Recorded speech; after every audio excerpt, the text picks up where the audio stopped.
Cool. Now I'm going to speak a little bit about ghost notes. This is probably my favorite topic in this whole DVD with regards to dynamics. I love ghost notes. I dig it. I mean, I sounded a little bit obsessive about the bells, I know, but I promise the ghost notes, I think that's kind of my first love, especially with regards to the snare. I love using grooves, using ghost notes in grooves. It's just such a cool technique to give the groove depth. You don't sound like a robot when you're using ghost notes. To illustrate what they are soft little, delicate little taps on the snare drum in between the main accents. I think what would explain this the best would just to be... But the best way to explain this is just to demonstrate it. So I'll just play a groove between the hi-hat and the snare on the bass drum, and please listen to those little ghost notes. I'll try to make them as prominent as possible. I think towards the end of the groove I'll actually take away the hats and kind of play that on my leg, just so that you hear just the bass drum and the snare drum, and focus on those little ghost notes in between the main accents. So that is what this will sound like played with ghost notes.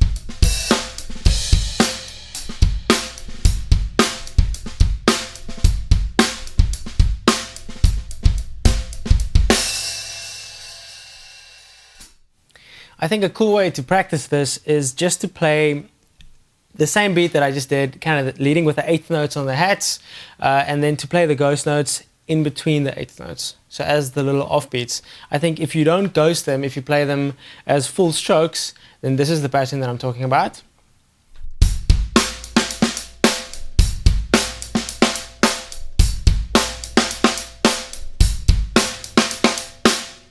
But then just to play the actual one, like the main snare shot, the downstroke, just to play that on the right place as an accent, and then just ghost the other offbeats, just to play them a whole lot softer. So what I would do is I would play the main stroke as a rim shot, to really accentuate it, to make it really loud and stand head and shoulders above the rest of the strokes, and then to play the other strokes as soft as possible, just like gently tapping the head of the drum. It's really easy for me because, like I said in the section where I talk about how my drums are set up, the rim shot is really comfortable for me. It's just a question of dropping my stick down a little bit to get the rim shot and lifting it up a few degrees to get the ghost notes. So I'll play that exact same beat, but this time I'll try to get the gap as big as possible between the actual main snare shot, which is a rim shot, and then the other offbeat little notes in between the eighth notes, which I will then play as ghost notes. So that's what this will sound like.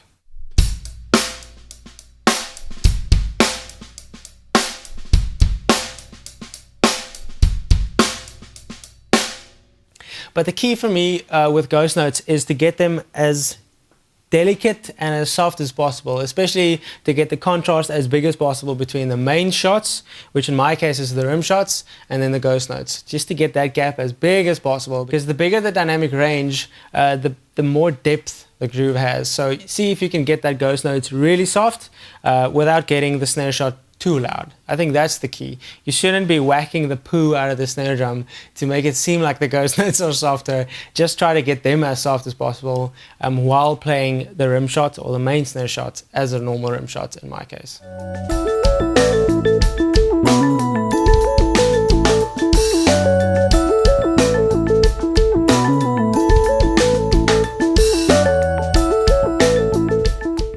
The next step then would be, instead of playing just one little ghost note, to kind of just play a quick little double stroke.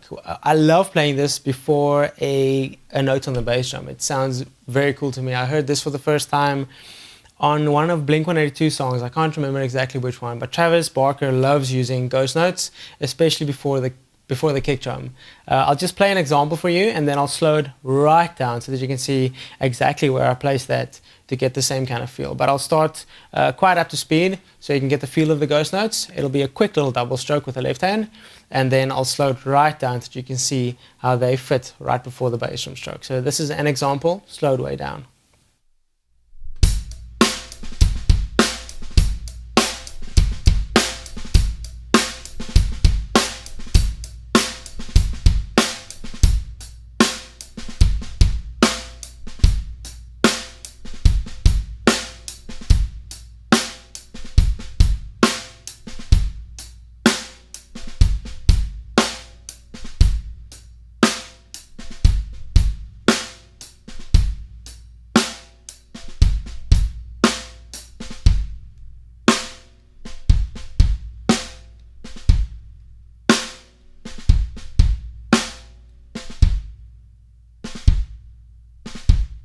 So that's what I like to use it, right before a note on the bass drum. Like I said, you can use it anywhere. It can be before a eighth note on the hats. It can be before anything else. It can be before nothing. You can just use the little double stroke wherever you want to. I think it's just a cool little way to spice up the ghost notes. Especially start messing around with different approaches to the ghost note. Don't worry about just going single strokes or just playing the groove that I played. I think it's really important to mess around with them and see if you can't get cool combinations. The thing is, they shouldn't be heard. I think ghost notes, well, they kind of should be heard, but they should be more felt than heard. If you listen to a song and the ghost notes shouldn't pop out at you. You shouldn't be able to distinctly say that's where the ghost notes are. I think it should be more a sense of feeling that you get. That's what I'm talking about when I say it gives a groove a lot more depth. So concentrate on making them more felt than heard. I know that's all hippie and cliche, but I think you know what I'm saying. So ghost notes are more feeling than technical placement for me.